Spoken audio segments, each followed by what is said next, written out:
welcome to Care Lab. Welcome to Care Lab. It's Care Lab Day. I'm so excited to be here with you all.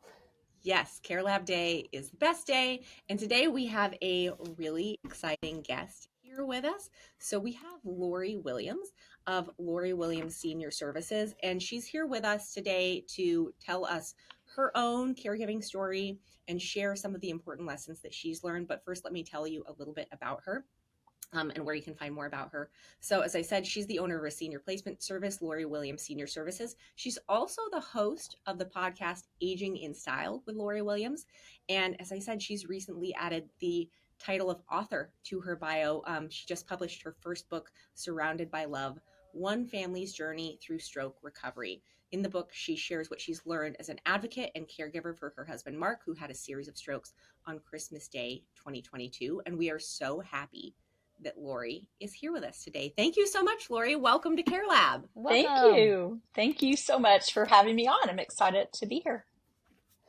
Okay, now don't get too excited yet. We gotta, okay. you gotta reserve your judgment for after we get done. Yeah. We gotta start with a icebreaker question so we get to know you a little bit better. It's not too controversial this time, but it might make you think. So Here's a question, and because we're rude, you have to go first.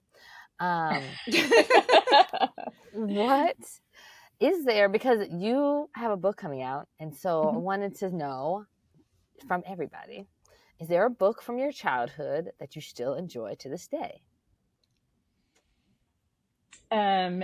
Yes. There actually is. There was a book, and I'm trying to think of the name of it, though. It was about, what is it? Shoot. I can't think of the name of it, but the book was about a family that adopted children of all different ethnicities.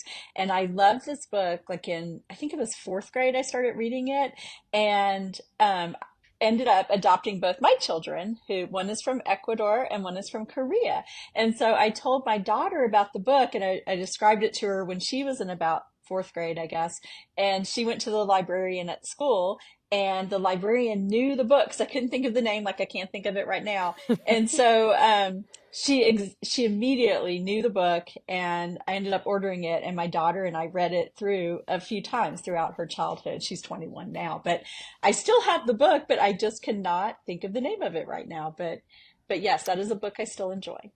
It's because we're rude and we put you on the spot. Yes, that's it. That's 100% why. Okay, so mine is not as cool and meaningful as yours is. This is gonna sound really weird. So this is like a little kid book, like one that I remember my mom reading to me when I was really, really little. And I actually kept it and I read it to my own kids. And I cannot tell you why it is that I love this book. It's like so simple, but there's something very comforting about it. Okay, it's called Thumpity Thump Gets Dressed. Is it about a rabbit? It is. Do you know it?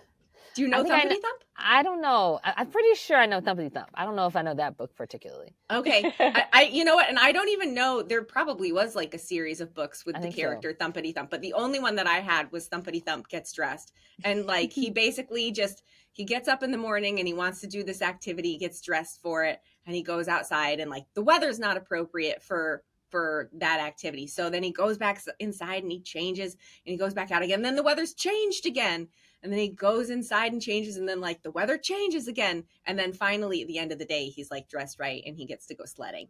But I like I said, it's the simplest like little kid book, and I can't tell you why, but immediately when you asked that question, I was like, Thumpity Thump Gets Dressed.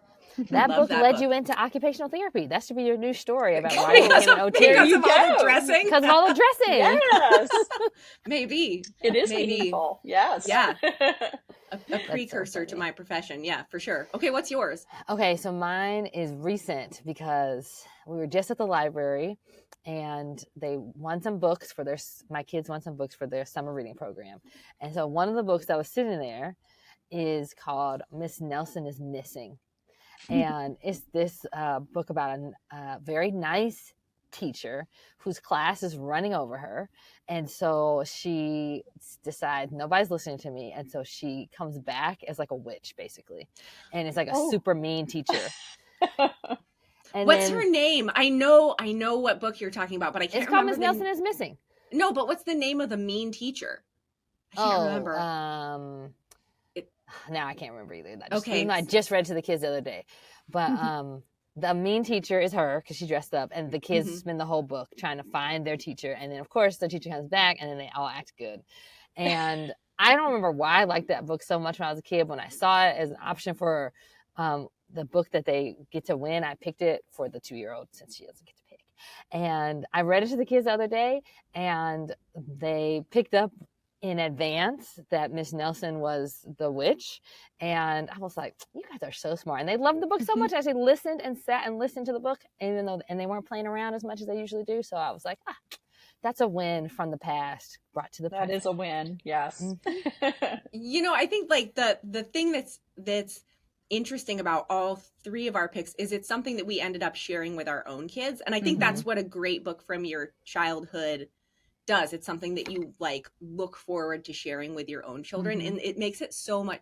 I think that reading with your kids is so special. It's one of like the most, even though my kids are older now, they don't need me to read to them. We still do like family reading time where we will all have our own like books together, and we'll just like all snuggle up in bed together and be reading our own individual book. And it's the most special fun time. It's just so nice to share like those kinds of things from your own childhood with your kids. And I think that's like one of the most powerful things about books, though, is that they don't get old for the most part. Like, unless it's written about a current event, they don't get old. And so I have had so much fun with my kids, just like seeing books that I remember and then reading to them and be like, I read this book when I was a kid. And, oh, do you know this book is old enough that your grandma read this when she was a kid? Because we got some like really old books that still are in circulation. And so I also think that's why why books are powerful. So Lori, tell me why you felt like it was important to put your story into book format, because there's lots of ways that you could have told your story. Wait, hold on. Can I just say, that was the best segue I've ever heard, Brandy. But then you just had to kill it. That was the best. I had to. Okay, sorry. Go ahead, Lori. Now you can answer the question now that I've messed up everyone's flow. I agree. That was an excellent segue. So I'm working on my hosting skills. Yeah. Very good. So before Mark had his stroke, I was wanting to write a book. I've always wanted to write a book since I was a kid. And I had started on a book about senior living. And so when he had his stroke, I'm just a journaler as it is. And so when I was the first night in ICU, I didn't sleep for like 3 days. So I was taking notes on my phone, on my iPhone. So just in the notes section, like how I was feeling, things I heard. And I just kept thinking about seniors that I work with. And I was thinking, what if I were 85 in this situation and no family, because we have no family locally. And, I was just like, I don't know how you would cope. I mean, it was overwhelming for me, even with a background in senior living and healthcare and kind of knowing what was coming next, but it was still overwhelming. So I was just taking notes on everything. And then with my podcast, I think I took like a couple of weeks off, but when I came back, I was still processing through all this. So a lot of my podcasts were just in real time, like through the journey for that whole year, I would talk about different things. And then I just thought, I think this is really valuable information to share with other people so they know that they're not alone. With being a caregiver, the feelings that come up that you think I probably shouldn't say to anyone, I put in the book those things because I think it's valid for people to know that their feelings are, everyone else is having the same feelings. They're not alone. And then just also sharing what I learned about strokes. Because to know that they're 70 to 80% of the time preventable, that's a big thing. Because I don't want anyone to go through this. If you don't have to, if you can prevent having a stroke, that's the best way to go. So would you tell us, and obviously I shared a little bit at the beginning of the podcast, that your husband had a stroke on Christmas Day 2022. Christmas Day. Would you, but the other day I got to hear Lori speak in person about this, and it's such like a moving and compelling story. Would you share that, as much as you're comfortable with, sharing your story here? So Christmas Day, everything was like totally normal, like a boring Christmas actually, because it was just our little family. We were going to go out of town and then we didn't, because we had a new puppy. And so it was just too much. So we just stayed home, and dinner was late. I just feel like everything kind of came together as it was meant to, I guess. So dinner was kind of late getting done. So everything wasn't ready until 7 o'clock. And so I called everyone into the kitchen. Normally we would sit at the table. Mark would say the blessing. And that day, because it was so late, we were all so hungry. We just had everything on the island and we were just going to do buffet style. And so I just said to Mark, I said, just can you say the blessing? And he went to say it and nothing came out. And he had this weird look on his face. And he said, you say it. And I was like, okay, something's wrong. And, for whatever reason, I remember there was a commercial years ago that was called Fast, and it was all about strokes. And that Mm-hmm. just stuck in my head. I'm like, I may need this one day.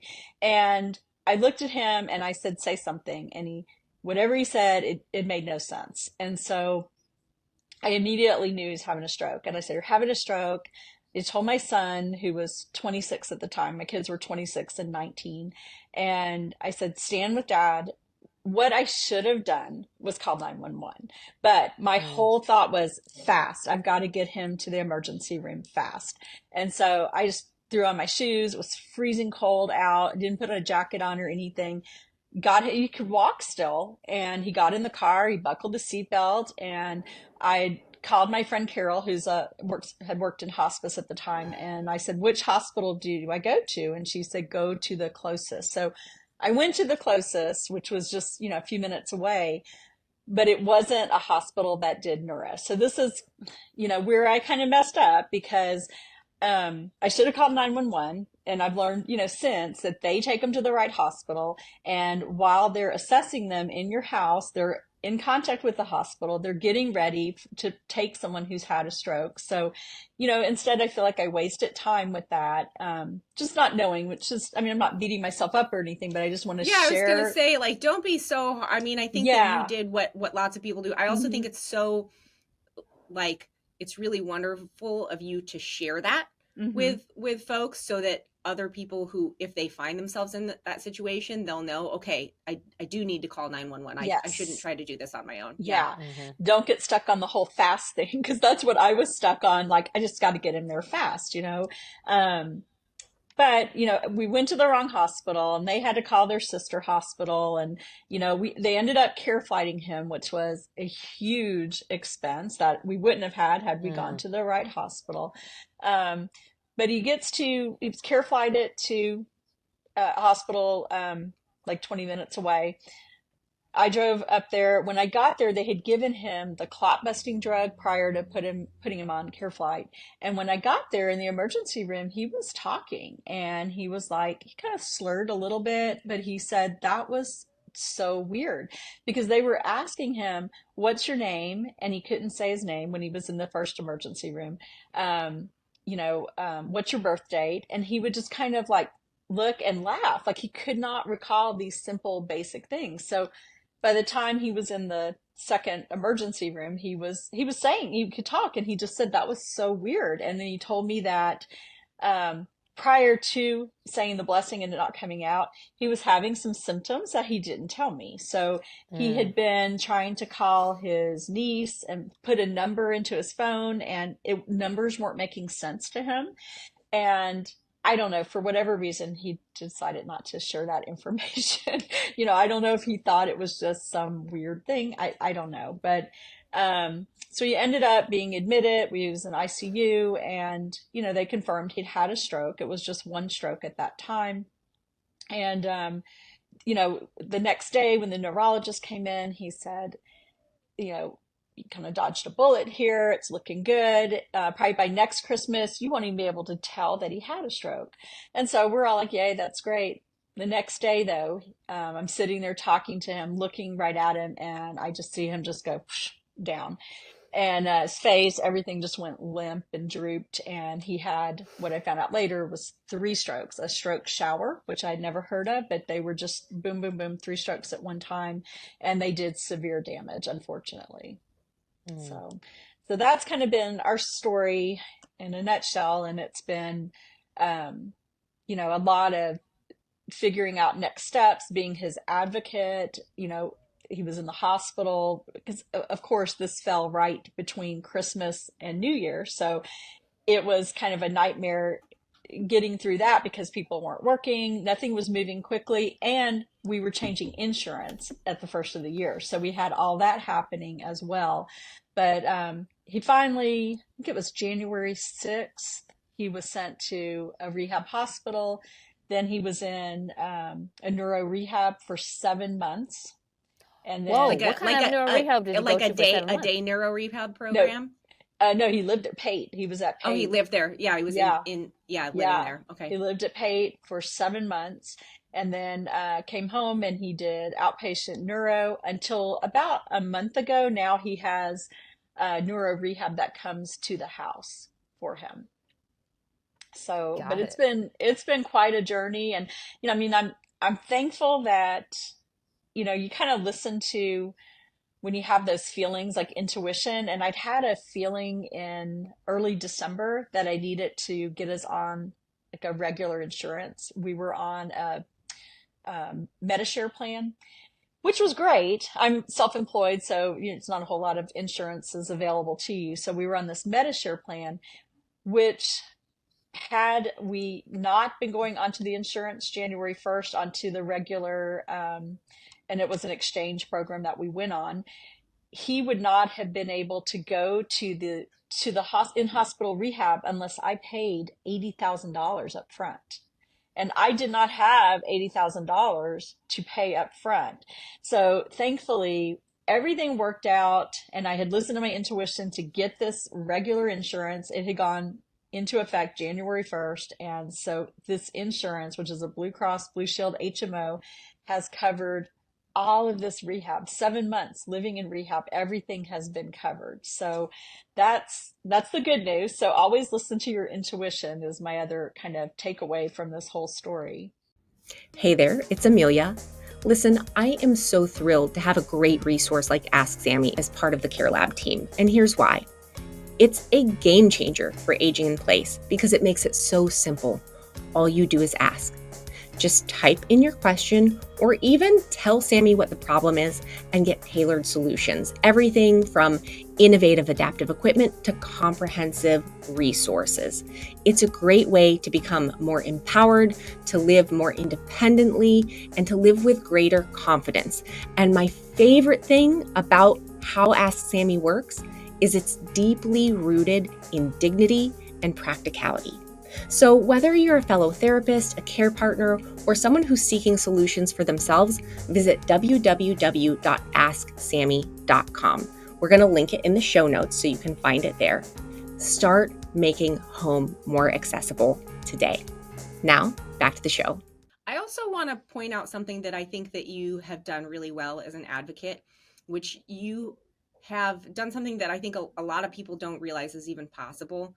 You have advocated and gotten way more rehab than just a couple weeks in like an IPR or inpatient rehab, which is Yeah. what a lot of folks end up getting. And of course, like inpatient rehab, if you have a stroke that has significant impact, really should just be the first step of the journey once you're discharged from acute care, because we know that people continue to recover from strokes for a long time. In fact, we still see we see like, if you look at the research, we see the most recovery in the first 6 months. We could see continued substantial recovery through the first year, and then actually the research kind of drops off after that.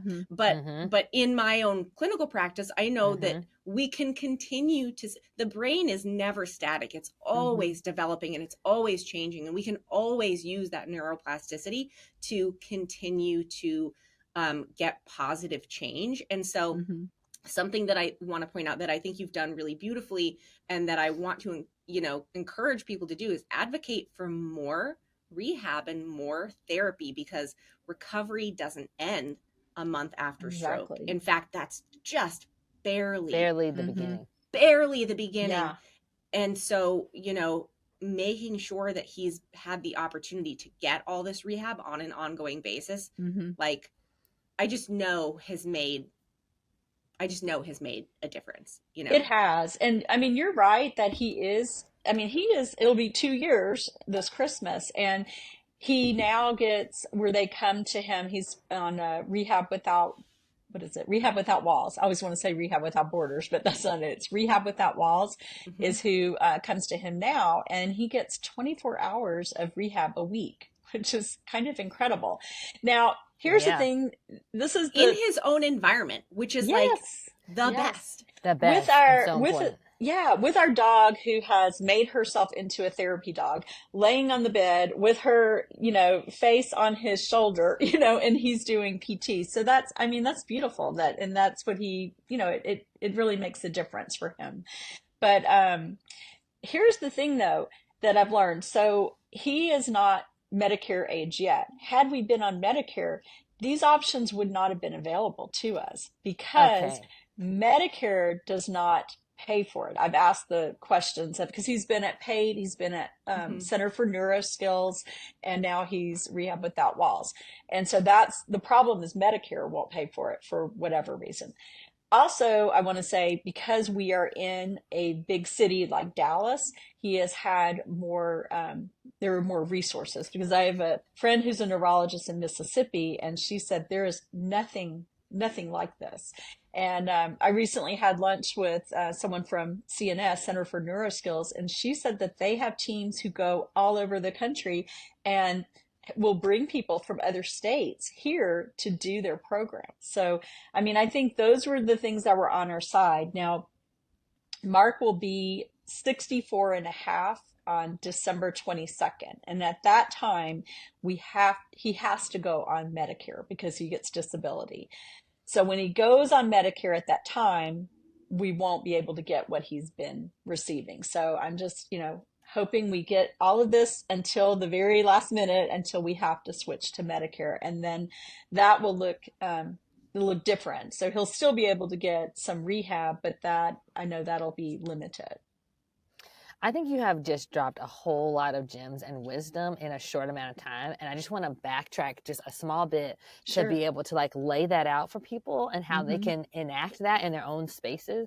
And so, first of all, you reference FAST, which Hmm. is a commercial thing that went out. And I think there's a It's longer it's actually Yeah, acronym. be It's fast. be Be fast BFAST. now. fast. Hmm. Hmm. Yes. And we should say what that stands for. So the B is Is what? is for Balance. balance. Hmm. Balance. Okay. Balance, face, arm. No, Oh, balance. So it's BE. So it's Hmm. balance. Take it away, Lori. I know you got this. Okay. B is for balance. E is for eyes, because you can have vision changes when you're having a stroke. F is for face, if you see any kind of drooping. A is for arms. You ask them to lift their arms. If one is drooping, there's an issue. S is for speech, which was what was happening with Mark. And then T is time, and call 911. right. But also, Mm-hmm. because he had a stroke that was embolic, or that was able to use the TPA in order to break up the clot the Mm-hmm. first time. My question to you is, did you note the time, and did they ask you what time it Mm-hmm. happened at the hospital? And were you able to provide that for them? Yeah, because it happened at exactly 7 o'clock. And I know because when we were standing in our kitchen, we have a big clock in the family room, and I was looking at it, and it was 7 o'clock on the dot. So I could tell them that he got the clockbuster probably by 7:30, I would say, by the time we were there, and they were talking to the other hospital. So yeah, he got it quickly, because I believe it's a 2 hour time frame, and he had it probably within 30 minutes, 30 to 45 minutes. Which is why it was effective originally had we not had multiple Yes. strokes. But Hmm. like, it's really did you, my other question I guess is, did you intentionally note the time because of the FAST acronym, or did you happen to know because you had a big clock? I had a big clock, and I had looked at it and was just thinking, oh, we're eating so late at 7 o'clock. And then, Mm-hmm. asked him to say the blessing. And that's when, okay, this is happening. And then with the stroke shower, the reason that it wasn't effective on those is that it was actually plaque that came from Mm. his carotid. So, and as we learned more about what was happening with him, his left-sided carotid was completely calcified. And so there's nothing they can do to clear it at that point. But it threw I guess like the plaque clots. And so that's why the tenecteplase was not effective. Mm-hmm. So I just wanted to highlight that because I want people to know that like you can't have the TPA after a certain time window. And Yeah. if you're not 100% sure or like pretty close to sure about what time has happened, then they can't really administer it. And that can be a big difference between what level of disability occurs after the stroke or lack thereof. Yeah. And so I'm so glad that you had like that, the acronym stuck with you and that you were able to do those things. And then the other thing is that I'm really interested in some of the mechanics of the actual rehab and the stuff that you got, because you see my face dropped when you said he stayed at that place for 7 months, because that doesn't usually happen, even if you're on private insurance. And the intensity of the rehab that can occur when you have an inpatient stay is significantly different than what usually or typically occurs in home health or outpatient or some other mode. And so especially for stroke and other neurological things, it's like so all encompassing that you really want to have as many skilled clinicians around as possible for as long as possible to get as much rehab. So can you tell us just a little bit more about, was it a particular program that allowed him to stay that long, or were you like, no, he's not ready and can we stay here longer?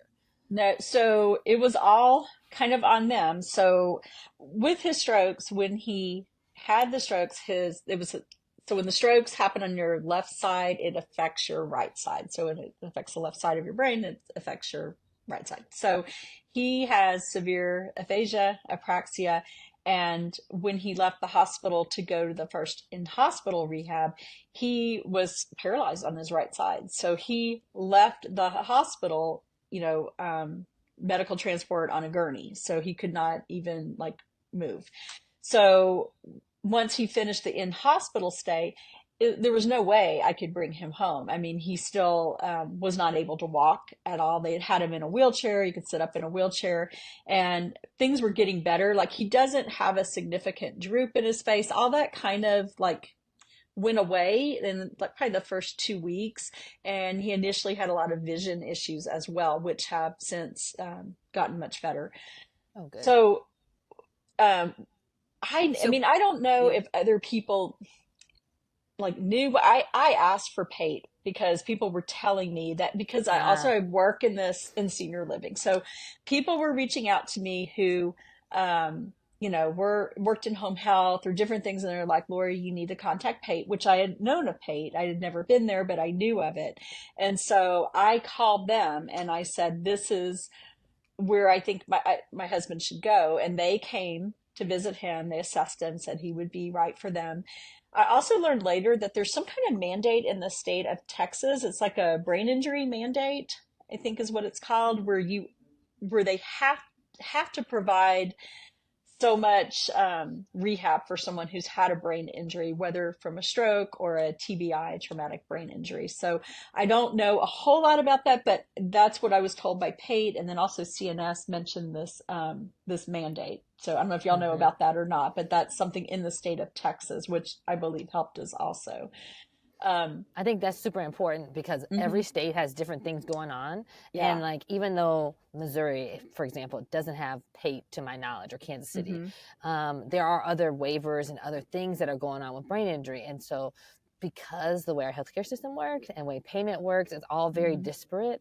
And I think the biggest thing to note is like, ask more questions and connect with people who might know about things that you haven't heard of because you haven't had a reason to hear about it, Exactly. So, and again, another reason why I wrote the book is that I was fortunate in that I had people who work in this industry and that had knowledge and were coming to me because, I wouldn't have known any of this. So once they assessed him, they said he would be a good fit for PATE. And they have 3 locations in the Dallas-Fort Worth area, and I went and visited all 3 and chose one that was an hour away from my house because I just felt it was right for Mark, and it was out in the country. It's in Anna, Texas, and they had donkeys and horses, and my husband was a farm guy, so I just felt like that would be a healing environment for him. And Mm. that was 6 hours, and they're licensed like an assisted living. So he lived in, there were two different houses. You had the first house you go to, and you live there, and you go to therapy 5 days a week, 6 hours of therapy, and it's physical therapy, occupational, speech.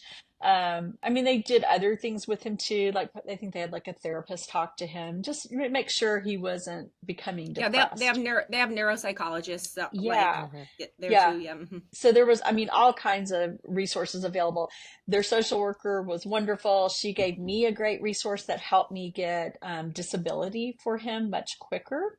And so that was great. And I put that in the book as well. It's called alsup.com. If there's anyone trying to get disability, we were able to get disability for Mark as quick as I think anyone could. We had to wait 3 months after the stroke to apply, and then we had disability within 3 months. So that was kind of That was crazy. literally my next gem. Yeah. I was going to say you dropped because I said he's already on disability, and it's Yeah. been less than 2 years, and Yeah. Yes. usually it takes people that long. So Yeah. that's really awesome, and glad you were able to put that resource in the Yes. book too. Yeah, I just Hmm. thought it was so important because I see so many people struggling with getting disability, and I Yes. started filling it out on my own, and I was like, holy cow. So when Yeah. I got that resource, I contacted them, and I mean, I think that's like a record to have it within 6 months of a stroke. We were, It's Yes. pretty insane actually. It's yeah, pretty Yes. insane. Yeah. yeah, it really is. So he did the therapy there, and towards, I guess, about maybe like 5 months in, he graduated to the next house, which is the big house. And that one, it looks like assisted living. So he had like a little apartment, and they started teaching him to do things like wash his clothes, and he was able to do things in his wheelchair. And each month, our insurance would say, yes, we'll continue, paying for it. It was based, of course, on if he was getting better and participating, which he was, and he really has, through all of this, he's had a very strong desire and strong will to get better. And which I think is huge, because mindset is, that's a big part of it, which I even talk about that in the book too, that without him having that mindset, he wouldn't have continued being approved for all this therapy. So Hmm. he always gave it 100%.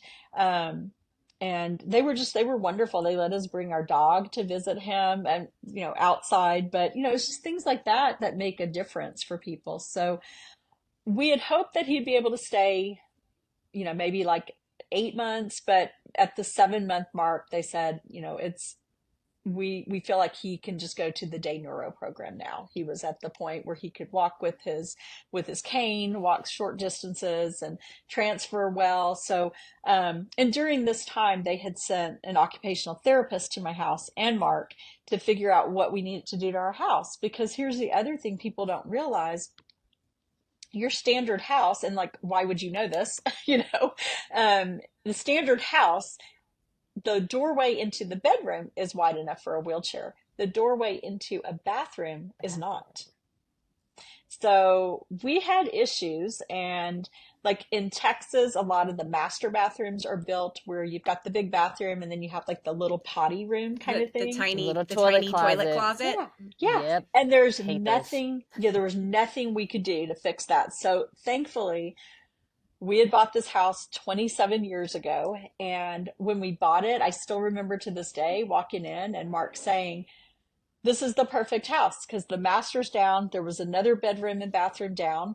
And he said, when we're old, we can stay here. We won't ever have to go upstairs. And so I was like, Hmm. haha, that was funny, when we were 30. And, but I kept remembering that. I'm like, oh my gosh. And so I ended up having a friend who is a realtor, and she has helped people redesign bathrooms, and she designed the perfect bathroom for Mark. We had to blow out a closet to make the doorway big enough, but we built a huge shower, everything, so that he could come home. And so I was very proactive, and I think that's Hmm. important for people to do too, because they told me at Pay that most people wait to the last minute.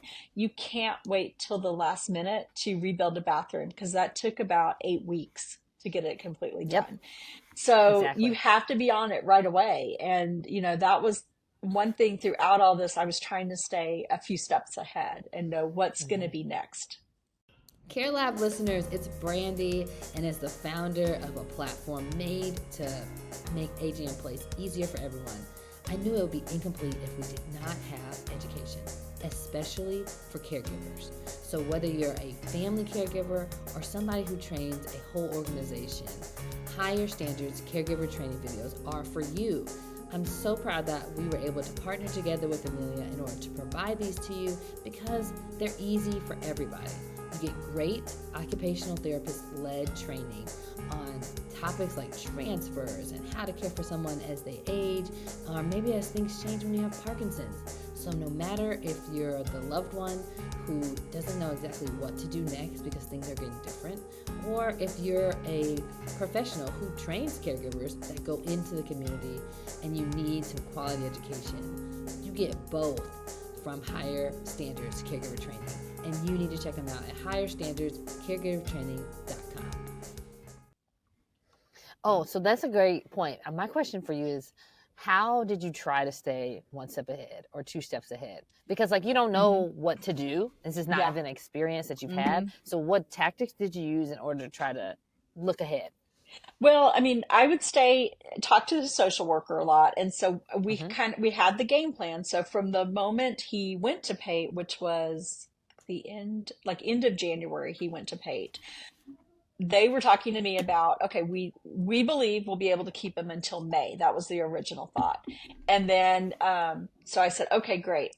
They told me about the occupational therapist coming out, and I'm like, let's do it now. Let's do it as soon as possible. So she came early March. So it was like not putting off. And I was like, let's get this done. Like, I mean, I honestly could not sleep at night just for all the things swirling in my head. Like, I've got to do this, this, and this, and I've got to keep working. I've got a kid in college. It was just a lot.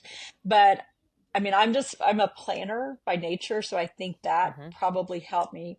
So when they came out, immediately I knew what we needed to do to the house. And so, I got on that because my initial thought he was coming home in May.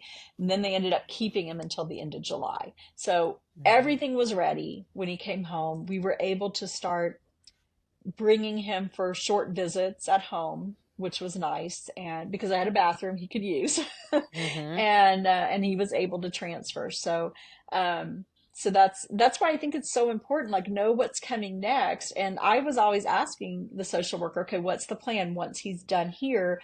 What's the next step? And that's when they said he would go to the outpatient neuro. They provide the transportation, and then that was intense for him, and but it helped a lot.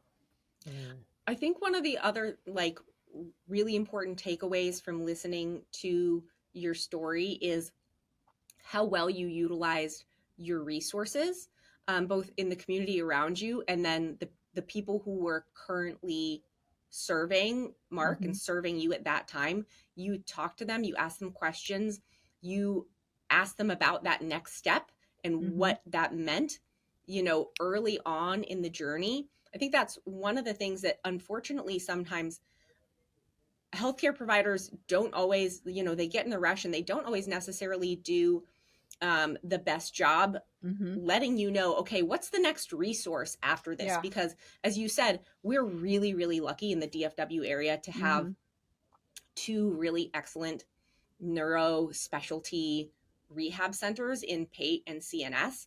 And that's not necessarily everywhere, but the only way that you would know that those things exist is if you are already in that world, right? Exactly. So asking the people around you, asking the social worker, the physical therapist, the occupational therapist, the speech therapist, the neurologist, hey, is there another level of care after this that you would recommend? Is there another resource out there that you think that we should be looking into? And how soon can I get started on that? And I think that having those conversations and really being engaged yourself as an advocate with that rehab team makes a huge difference. Because if you don't engage with the rehab team, and sometimes I think people just you don't, people think, oh, I don't want to bother the therapist, I don't want to bother the social workers, I just want them to go do what they need to do, and they're the bosses. But actually, it's all teamwork and it's all a partnership. So Yeah. being engaged in that process and getting that information makes such a huge difference for the kinds of resources that you'll know about, the resources that you can get access to, and ultimately like impacting that long-term outcome in a really positive way. I do want to add one thing though, and I don't like going negative, but I do want to say this, that in two, and I'm not going to name them, two of the places Mark was, the social worker case manager never helped us at all. Not at all. Mm-hmm. And so Mm-hmm. that can happen. And Mm-hmm. if that does happen, and honestly, I mean, I'm just thankful I had other people. I mean, I guess you could ask to talk to another social worker. I mean, just you have to be the advocate. For me, after trying several times, I just went to my resources, my people that I know in the industry, and they helped me. So, I mean, that was an advantage that I had. But if you run into an experience like that where you're not getting any kind of feedback, you're not getting the resources that you need, you have to speak up. Yeah, Mm-hmm. yeah. And talk to something, I think you were really lucky that you have so many connections Mm-hmm. in like the local industry here. For folks who don't, make sure that you're not sure who to ask or where to go. Mm-hmm. Don't just talk to the social worker, ask every member of the team who walks in the Mm-hmm. door. Do you Yep. know anything about this? Do you have any recommendations?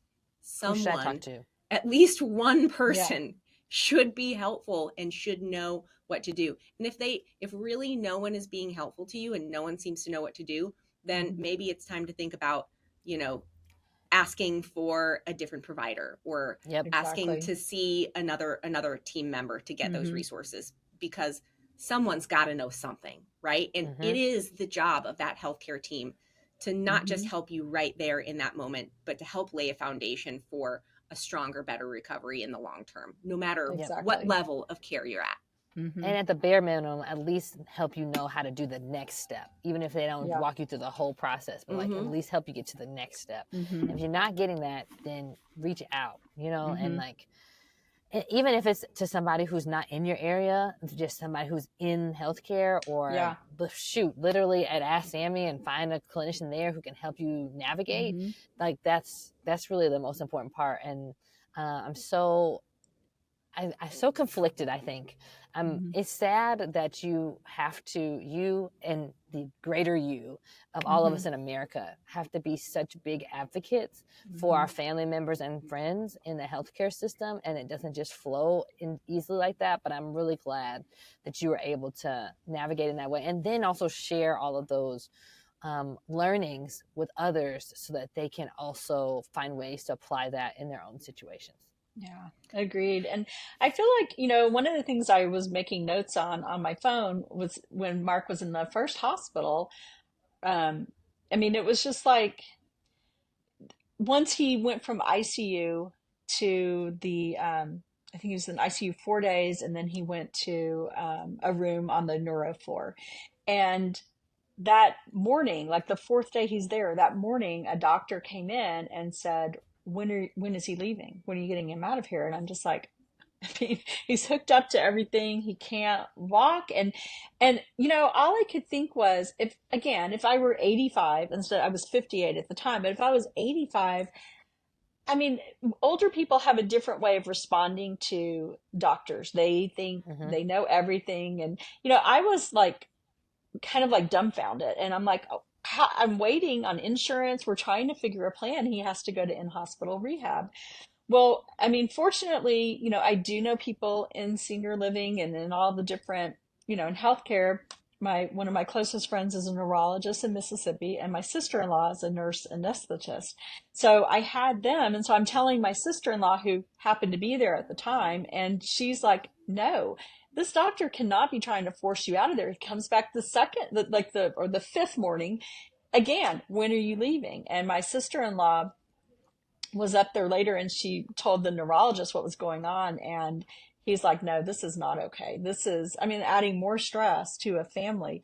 But I mean, if I didn't have all these resources, and if I were, an older person, I might have been thinking, I have to go now. I mean, it's just, Mm-hmm. I felt kind of, honestly, I felt bullied, like, you need to leave.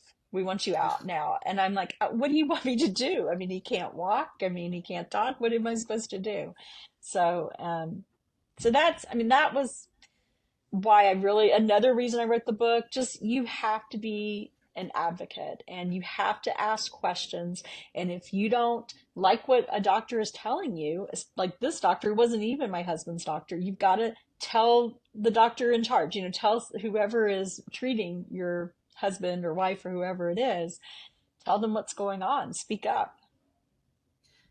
So I think it's pretty obvious from the number of absolute golden nuggets of information that you dropped during this conversation why people should check out your book. Would you please, and I think we could probably talk ad nauseum. There are actually so many more questions that I had for you, and I just don't think we have time for everything during this conversation, but we would love to have you back if you would ever be interested in that. But would you tell people where can they find your book? Okay. It's on Amazon and it's in hardcover, paperback, Kindle, and it's coming soon on Audible. So that probably in another 3 weeks or so, I hope. But it's called Surrounded by Love, and it's I don't know if you can see it here. This is what it looks like. And I chose a picture that it's not actually my husband and dog, but it really looks like them. So put that on the cover with he can't move his right arm, so he's doing his left arm in victory because he's overcome so much. But you can find it on Amazon.